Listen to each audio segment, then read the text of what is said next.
Welcome to JustWannaQuilt, a research podcast coming out of Tulane University Law School, where we explore all kinds of things, stories about quilting, tools, field trips, maybe some famous quilters stop by, and, of course, a little bit of copyright thrown in just for fun.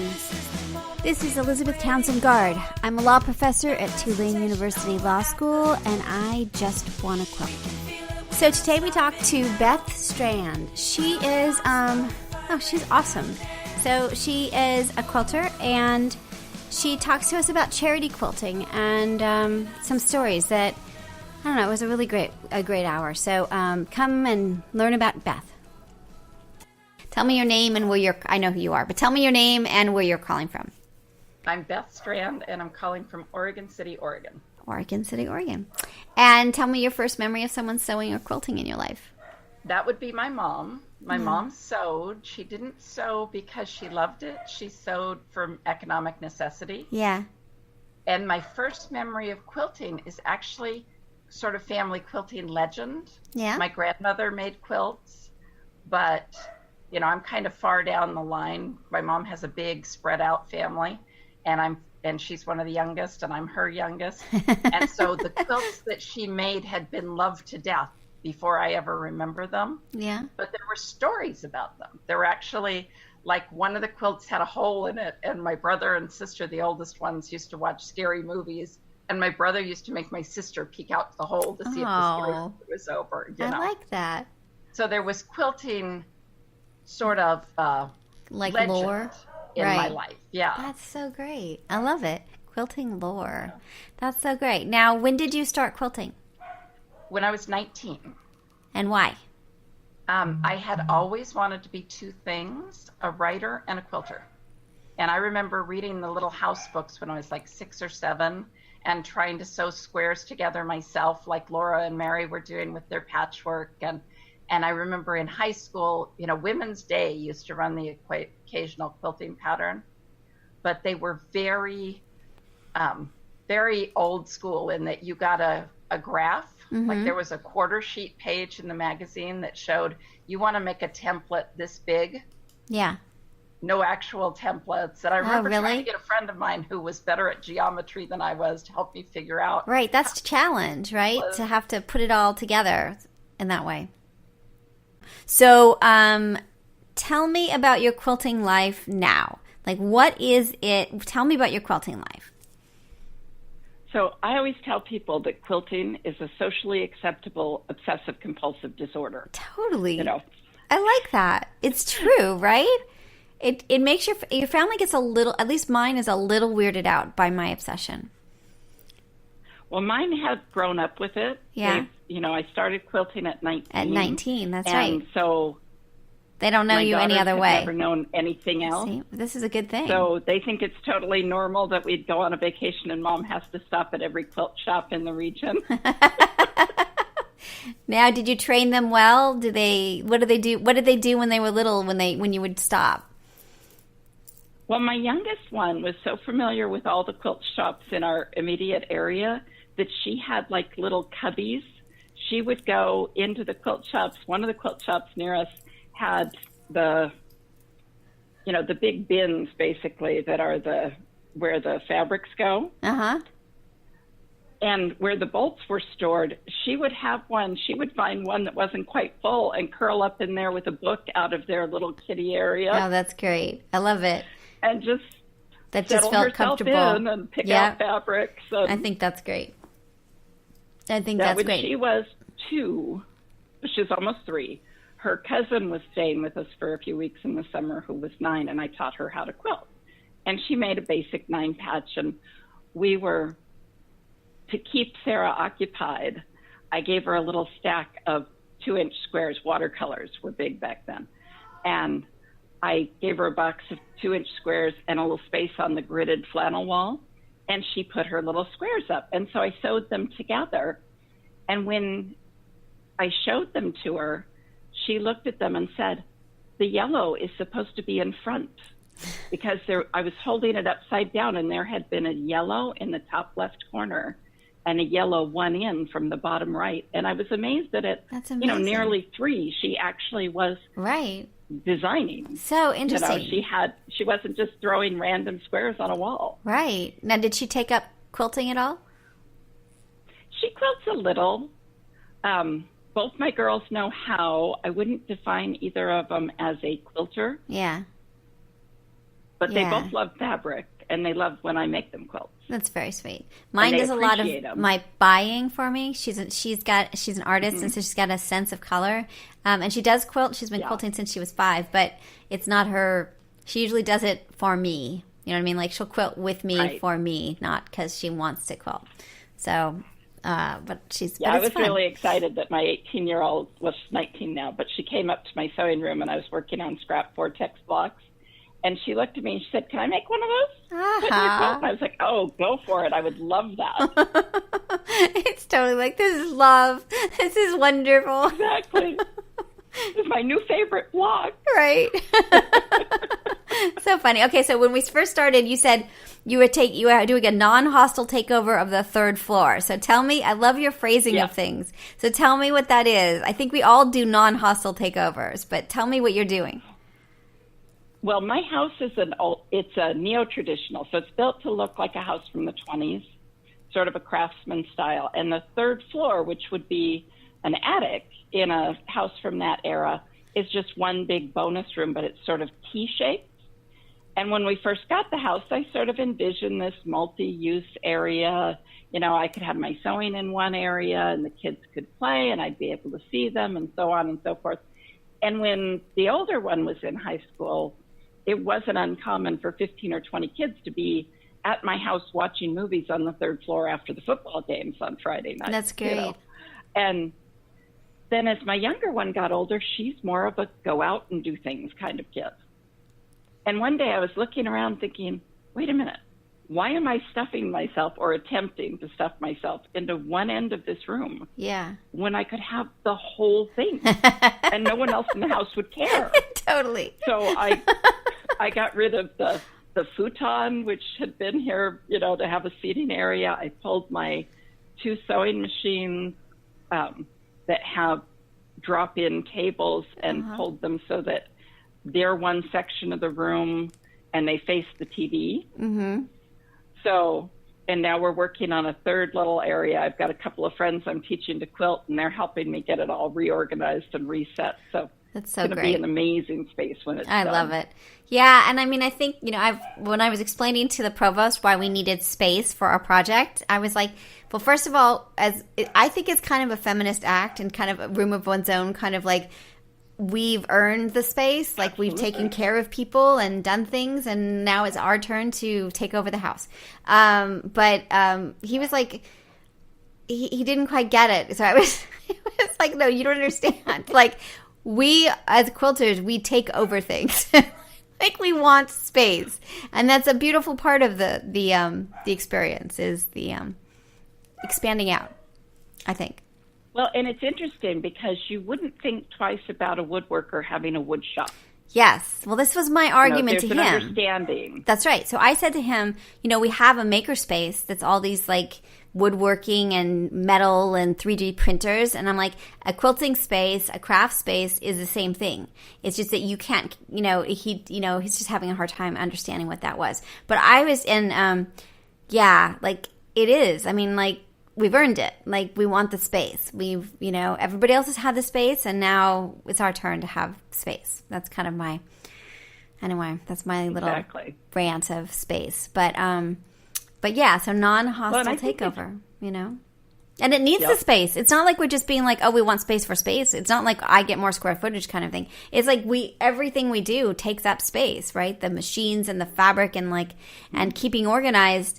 We all have been in a situation where, or at least a lot of us, at least I did, where, mine was on the dining room table, and then like somebody would have to eat and we have to move it and all that. And it's very frustrating to have to do that all the time. So, yeah. Well, and I'm a big proponent of, if you don't have your ability to craft, whatever you're crafting, always accessible, you're less likely to do it. I mean, there are a lot of quilts in my life that I've made. For a while, I kept a featherweight in my kitchen, That's really great. because I did childcare for years and years. And so that little desk area built into the kitchen was a mini sewing station. That's really great. And I could cut things out and have them, and kids would be doing homework, and I could zip out a block or two. That's really great. That's great. But really it was great. about that claiming space, that this is important. Yeah, it is. It really is. I mean, yeah, I think so. I put a sewing machine. So my husband and I have a business together, and we write a lot together. And I write really fast, and he writes really slow. His work's better than mine, but I get it done faster. So there's a lot of time where I'm waiting for him to think of the right word, So I put a sewing machine in our office space. I could be like, all right, I'm just going to do a couple blocks while you think of that word, because you're making me crazy. So, Well, so I don't know how that is, really... I felt like I crossed the line there, but it's like, I don't know. Anyway, yes. Okay. So, your blog. But I think a lot of quilters are like that. We're like time misers. Yeah, right? We want to get the most out of every single little piece of time because we know it can make something. I think you're right. And we have so many tasks that we can do that, I can listen and sew binding or whatever. I take binding to my faculty meetings. That's what I do, is bind quilts. So they always see them at the end. They're always just like, how did you do this? Of course, I have I hate the binding part. So it's just like the pile that I take to the meeting. But yeah, I think you're right. We do have these spaces where we know how to use, we have all kinds of things we can do. We can do the ironing part, or we can do the hand binding, or we can do the piecing. Because that's the joy of it, is there's so many parts to it. Yeah. All right. So your quilting's kind of reliable too. I mean, there's a lot of things in life where you work, and you don't ever get that satisfaction of, oh, look, it's done. It's true. I hadn't thought about that. The office job I do, nothing's ever really done. Because it's going to happen again tomorrow or the next day or next week. It's true. But a quilt, I can do little bits of a quilt, and eventually now I'm going to have something finished. I like that idea. I hadn't thought about that either. You're right. That's really interesting. And maybe that kind of control over being able to finish something is part of the joy as well, that the rest of the world are these constant tasks. But here we get to choose what we're doing, and then it will get done at some point. Yeah. Interesting. Of course, you say that, and I'm like the queen of UFOs. I know, I was just thinking that too. I truly believe they'll all Oh my get gosh. done. I was totally thinking that. I was thinking, oh, you don't want to see this. Oh my God. Yeah. Somebody said they had somebody I just interviewed said they have 3 projects going. I thought, you don't even want to you don't want to know. Oh my I see that sometimes, and I think, are you sure you didn't leave off a 0? Or right, 2? I know. This is what I thought. It's true. It's so true. But it's funny. They do get done. Some of them don't, but I don't know. It's interesting. Well, years ago, one of the national speakers that came and talked to a guild that I was at said, I want to give you guys permission. If you go and you take a class, or you take my class, and you go to learn something, and you've learned it, and you're not in love with the finished project, you have my permission to put all that stuff in a bag and send it to the Goodwill. She said, you came, you did, you learned, and that's all you needed to do. You got out of the day what you needed. Don't let the unfinished project become a guilt. That's really great. I like that. I like that a lot. Do you practice it? Not at all.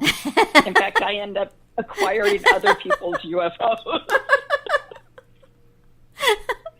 Oh my gosh. So have you ever just thrown out a quilt that you just didn't like it, or you got into the project enough that you were just like, I'm throwing this out? Well, I always say every quilt goes through an ugly stage. Yeah. I've taught quilt classes in the past, and I always tell my students, every quilt I've ever made went through what I call the ugly phase. You get to a point and you go, oh my gosh, what was I thinking? This isn't working. Yeah. I don't like this at all. Why did I pick that color? Yeah. This is going to be the worst quilt ever. Yeah. And I always tell them, just keep going. Yeah. Because almost always you get through the ugly phase and you go, oh, wait, I really kind of like this. Oh, yeah, that blue wasn't as bad as I thought it was. Or, hey, that green really makes it pop. I thought it was too loud, but it's okay. But I have made one seriously ugly quilt, and I couldn't bring myself to just pitch it because it was kind of funny. So I ended up using it as the back of another quilt. Oh, how interesting. That's cool. That's clever. So, I mean, it was just a small piece from a class, and I picked these two blues that I thought would go together well, and it was like, okay, even my staunchest friends couldn't say anything other than that's really bad. This is not going well. That's very funny. That's very funny. This is not going to work. But I couldn't bring myself to just throw it out, so I did utilize it. You're all very clever. Yeah, and what about quilts? It was a relief to get rid of it. It was a relief to get rid of it. I was gonna ask. It's like, do you ever have quilts that sort of haunt you, that you just want out of your life because, for whatever reason, they've been troublesome? I have quilts that haunt me because I want to get them where they're going. Oh, nice. I'm part of an online group, and one of our members passed away a few years ago. Yeah. And she was busy. She knew she was going, and she was busy trying to make quilts for her family. And they had also moved, and there was all the medical care. And after she passed away, it really put me sort of on a trajectory of, okay, which of these quilts are you going to really feel bad if you don't get finished? Oh, interesting. You know?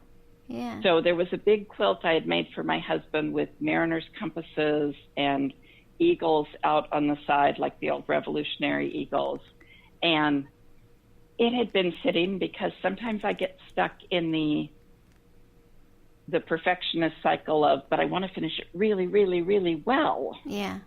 And, you know, you're sort of waiting for that perfect moment or perfect inspiration. And I thought, you know, I just need to do this one. This is a really great quilt that I started for his 50th birthday and gave him for like his 63rd. Oh, I like that. But now it's done. It lives on our bed. It's beautiful. And every time I see it, I think, oh, I'm so glad I finished that. That's really cool. Well, I like that. All right, you have 2 stories, charity quilt stories. Tell me about these stories.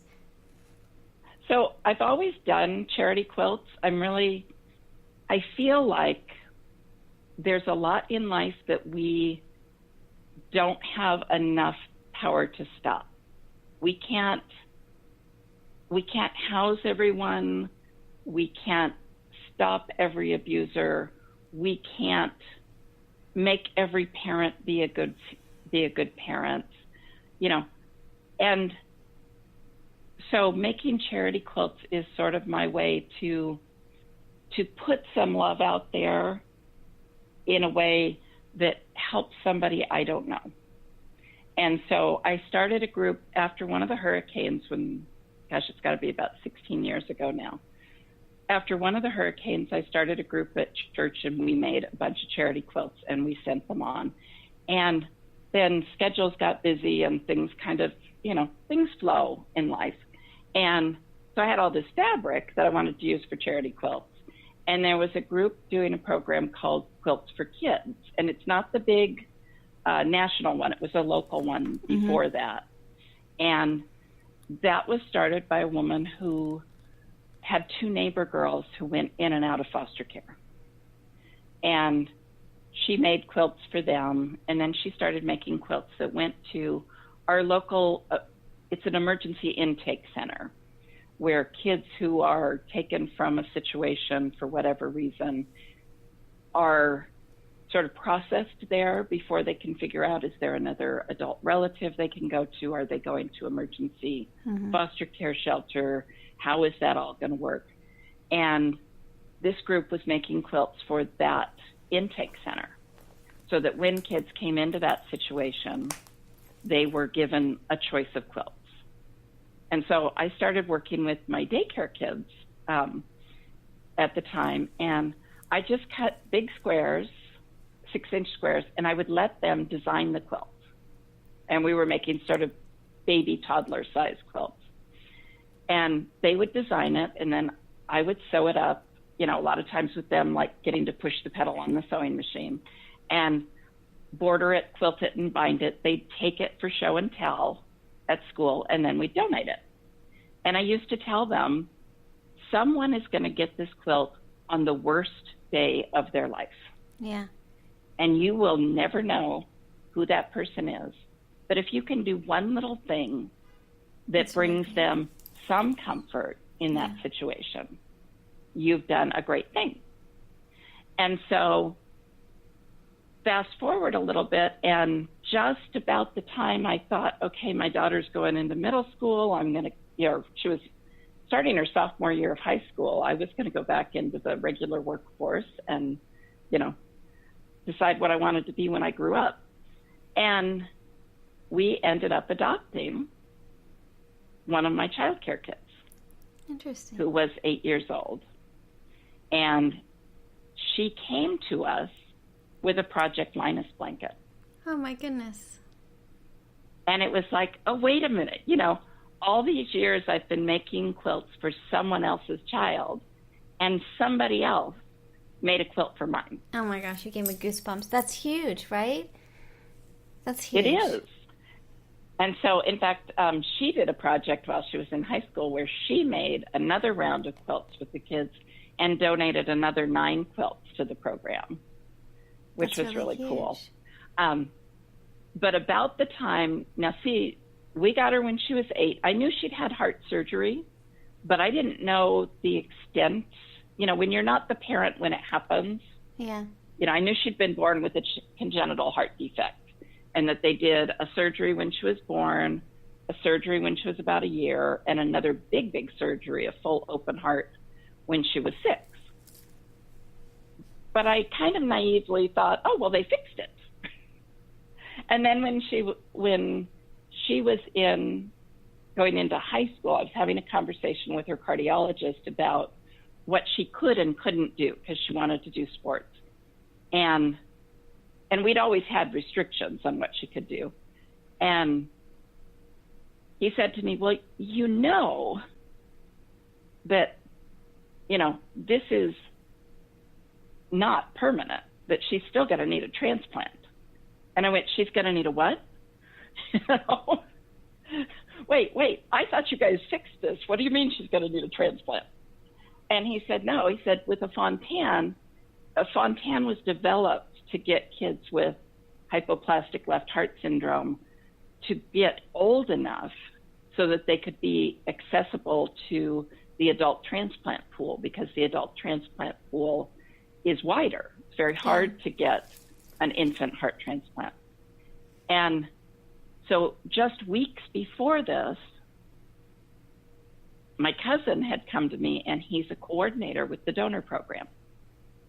And he had said to me, hey, my mom has been making quilts for years that we take out, and other volunteers make them, and we take them out when a patient looks like they are going to be a donor.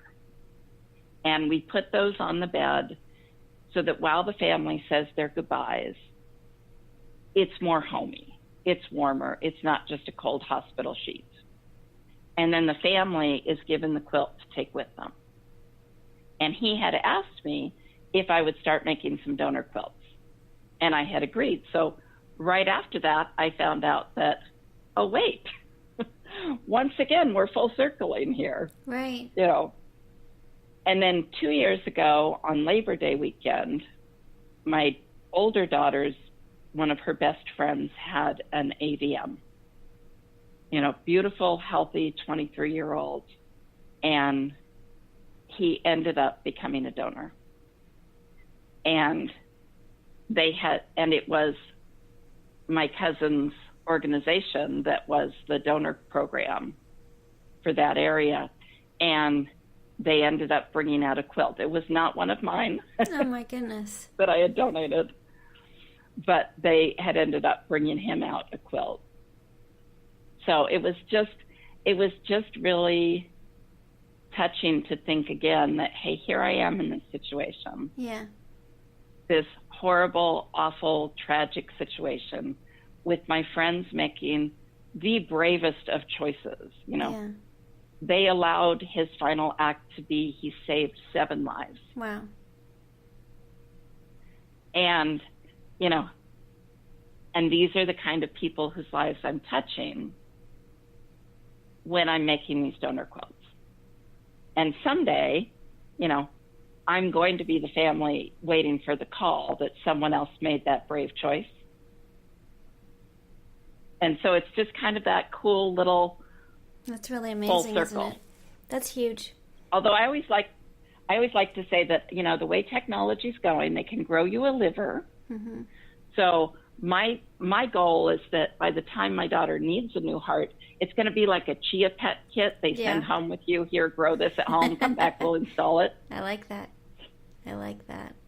So do you feel like we quilters, we serve an important place in the world? Like what we're doing with our ridiculous obsession quilting and donating to places, like where do we fit in the ecosystem, I guess?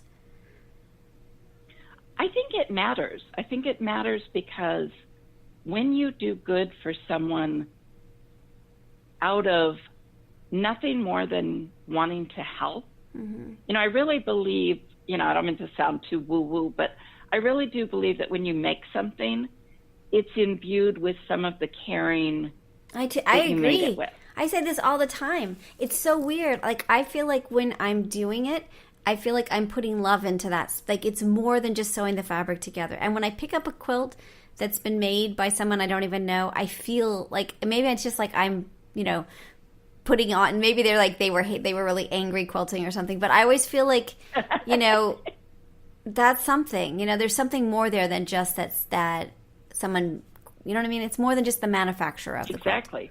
Because that's you Exactly. could just go buy one then, but it's not. It's more than that, right? It's the time, it's the love, the choices. Right.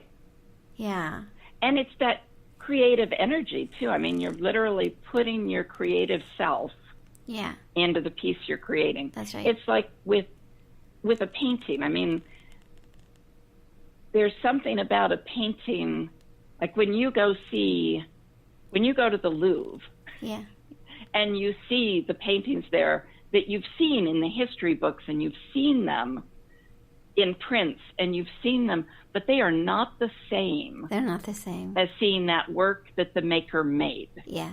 You may know the image, but the item is different. And the item is different. That individual and in the individuality of it, that, like, as you said, that painting is that painting. Even if they did like 10 versions of it, it's still that one, that thing, that individuality, that you made that one quilt, you made that one painting. Yeah, there's something special about it. And in our hyper commodified world of everything, you buy everything, yeah, there's something special about that. It's really interesting. And that we are, you know, we call ourselves a quilting army, you know, right? Quilting army, because like we are an army of quilters. I don't know. But I think there's really something about who we are. We're just like, for me, I'm a regular quilter. That's what I feel like. I'm like happy and proud to be like just a regular quilter. I'm not making money from my quilting. I just like to quilt. That's me. And I find that that's a space. I think that's the best space, personally. I think like I love that the industry's there and that there's fabric for me to buy and all of that. But I think we serve a really important part of the ecosystem. Not just the buying of it, but what we choose to do with our quilts when we make them. No, and I think, you know, the other thing I've done in terms of, it's not really charity quilting, but I've, years ago, I had a call from a friend I knew from the kids' school, and she told me that a first grader had been diagnosed with brain cancer. And she wanted to know, if she had kids do blocks, you know, paint and what have you, would I make a quilt of it? And I said, you know, that's really not a great idea. So because that's a hard project to coordinate quickly, and paint cracks and people use odd things and then it doesn't go together well. And I said, let me do this. Let me make you a quilt with a lot of white space.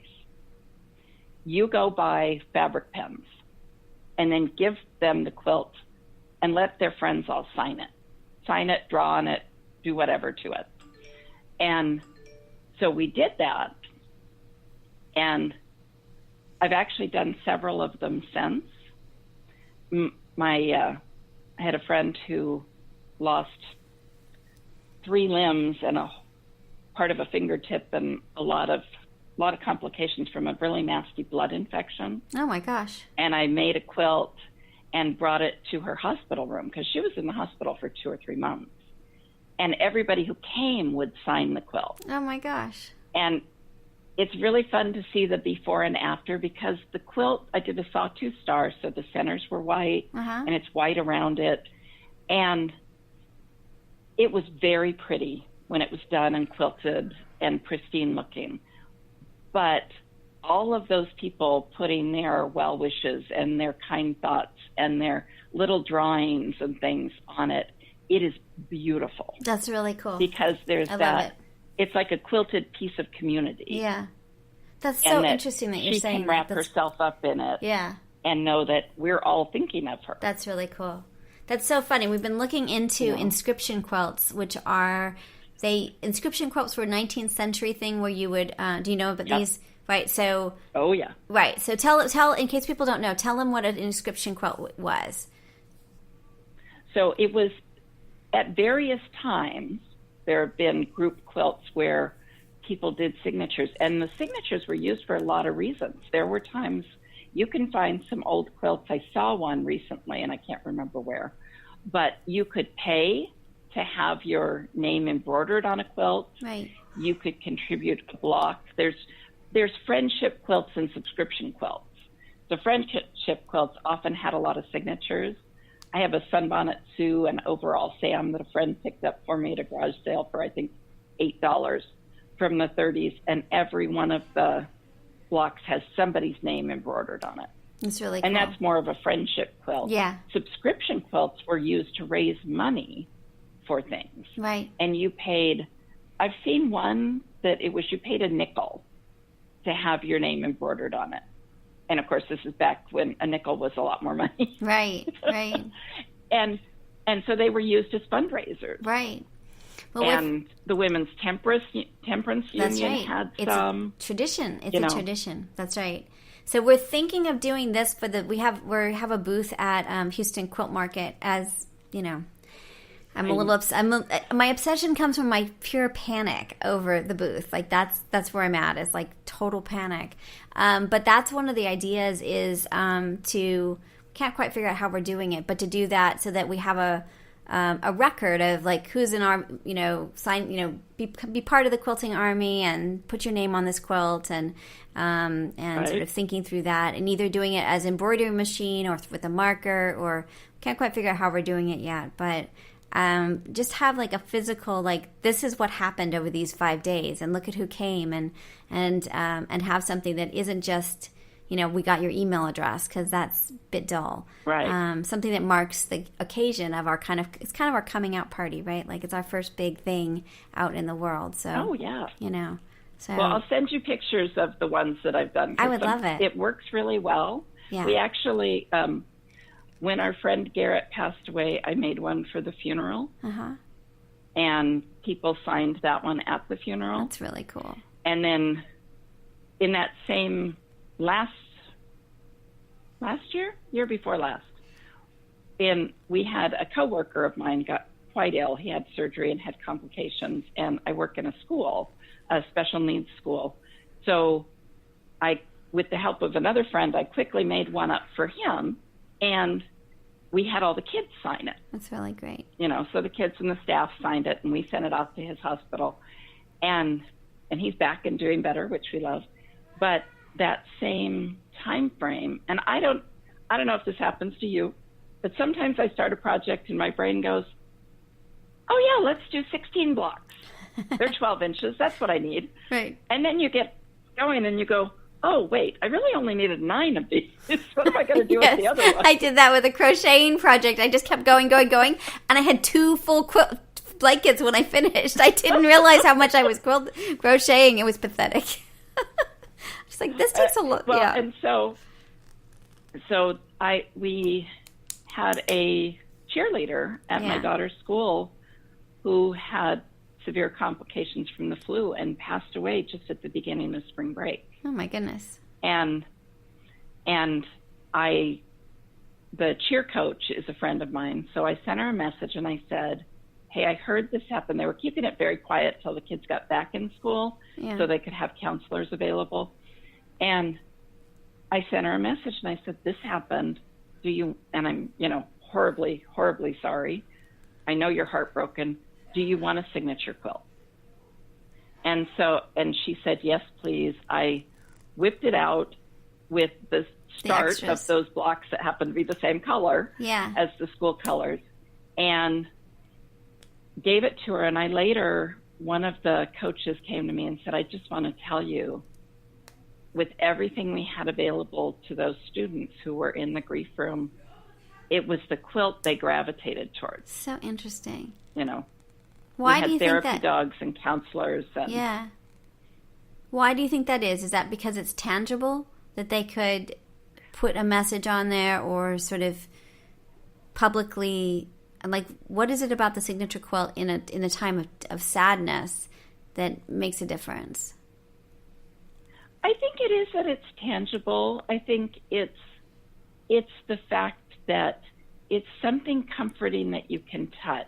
Yeah. But it's also a way you can add your thoughts to something that's very safe. Yeah.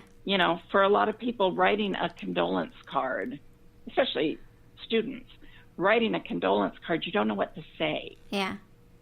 But signing a quilt is a little more like signing your high school yearbook. Yeah. Right. Most people kind of know how to do that. And the fact that it's an object of comfort, I think it brings some comfort to add to it. Yeah, I can see that. It's like the comfort object's already there. Right. It's like how it's easier to sign a group card where 5 people have already written a little message. Right. And look around and go, oh, okay, this is the kind of thing we're saying. Yeah, so interesting. So interesting. All right, I think it really matters. It does matter. It really does matter. Well, I think there's something about making your mark. I think we definitely should do a signature quilt. You think we should do? Yeah. Think about it. Yeah. I'm totally. Yeah. Actually, my dad grew up in New Orleans. Oh, yeah? Interesting. Interesting. Yeah. I haven't been in years and years and years, but I'd love to go back someday. Oh, well, come visit. We're trying to get a clubhouse. That's our other big thing is, like, we want a clubhouse so people can come hang out and sleep over and all that. Cool. So we'll see if the school doesn't really know what to do with me at this point. I keep asking for ridiculous requests, so we'll see. We'll see how they... Well, I want you to know I'm learning a lot about copyright. You are? Good. In listening to the podcast. We, at our big back-to-school event, they presented a seminar on happiness, and the guy has written a book, and I promptly ordered it from Amazon. And I was talking about looking within the organization to see if we could get a grant to buy a copy of the book for everybody in our group and sort of work through it in our staff meetings. And one of my friends said to me, well, couldn't we just make copies of it? And I said, oh, no, that's a copyright violation. First Sale says that I can read it and give it to you to read, and you can give it to the next person to read. But to copy it and use it would be a copyright violation. Oh, Beth, you made my day. Look at that. Spreading copyright knowledge around the world. Oh, my gosh. Yes, you got it right. That's totally it. And you can see why. That's so amazing. So did you get... That's fantastic. That's fantastic. Yeah, no, it was so funny. And I thought, man, I'm just really absorbing a lot of copyright stuff. Totally.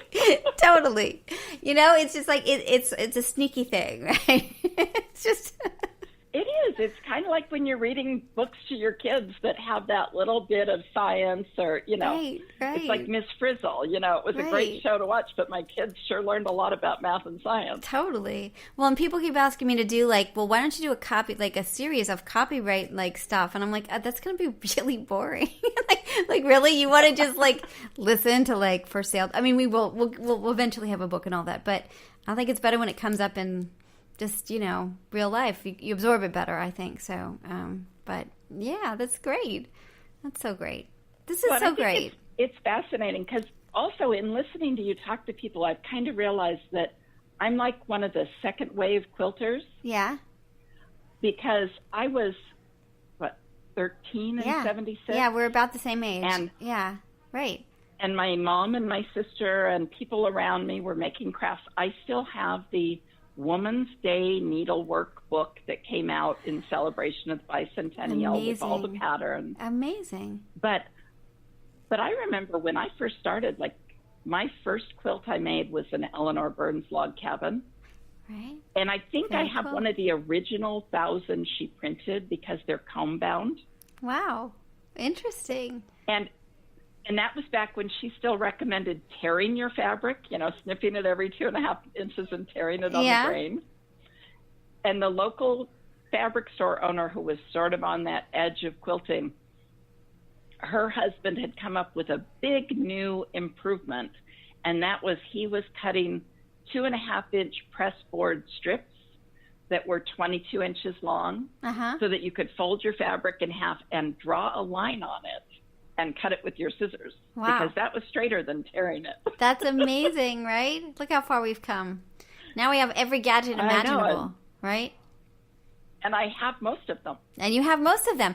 Well, then, see, you now at the very end of the hour, you tell me this. So you need to sign up again, and let's chat about gadgets, because that would be super great. I would love it. Well, and I also have a secret affinity for vintage machines. Oh, you do? Very cool. Awesome. Yeah, sewing machines kind of wander into my life and just stay. Yeah. I'm trying really hard not to acquire too many more, but I'm up to 11. Oh, my goodness. Which is a low number for some people. Some people. Now, do they work, or are they working? Oh, yeah. They do. 11. Yeah, I have a hand crank and 2 treadles. Oh, how cool. 2 featherweights. Oh my gosh, I have to come stay at your house, because I've never experienced a treadle before. I really want to experience it. Have you sewn on the treadle? I have. I've made an entire quilt on the treadle. Really? I love the treadle. I don't know if you've seen much of Bonnie Hunter's stuff, but she does a lot with her vintage machines, just she using does. them as her I'll every day. look at So it. she really inspired me. Yeah? And I, for my birthday one year, I bought this treadle 20 years before because it was pretty. And I always wanted to have it rehabbed. So I got it rehabbed, and then I actually joined a treadle on group, and I went to a treadle on gathering where I discovered that nobody travels their big cabinet treadles. They have hand cranks. So then I had to buy a hand crank. So, like I said, quilting is a socially acceptable obsessive compulsive disorder. Totally. It's so true. All right. Well, will you sign up again, and let's chat more about sewing machines and tools, because I think this would be really great. This is part 1. I'm going to write part 1. So, well, it's been great to talk to you. I am loving the podcast, and I kind of found it by accident. So I've been totally binging on it. I love it. Well, this has been such a great hour. This has been so great. So this is Elizabeth Townsend Guard. You've been listening to Just Wanna Quilt, a research podcast coming out of Tulane University Law School. We want to hear from you. Join our army, our quilting army. Go to our Facebook page. Suggest people